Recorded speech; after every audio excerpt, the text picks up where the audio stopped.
The ideal temperature really varies from region to region and variety to variety. Super ripe grapes don't need to be fermented quite as hot as a little bit less ripe grapes. If you look at the range of what's appropriate ripeness in the world, or people can look at on those more ripe side of things leak out of those skins a lot more readily. So you may not need as high a temperature to ferment as something that is from a little less on the less ripe side of things. In centigrade, I would say anywhere between, for the riper things, maybe up to 27 or 28 degrees centigrade would be a wonderful peak temperature to be able to extract fully out of those tissues that are quite happy to release their stuff. Whereas maybe 31 or 32 centigrade would be more appropriate with some things that need a little more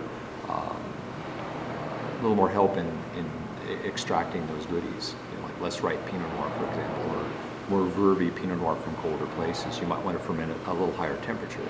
The trick or the problem to the higher temperatures is it's getting pretty close to what is going to allow yeast to pretty much commit suicide. The peak temperatures in that mass of the cap of the red fermenters, if you look at the center of that, you're probably at that small portion is probably very close to what's killing yeast, 36, 37, 38, 39 centigrade. At that point, they're dying.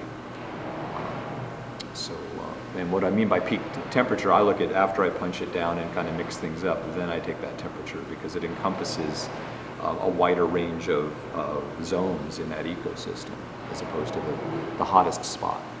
But in a small vessel, you may not have a super hot spot in there, whereas a larger tank, you're going to have a really super hot zone.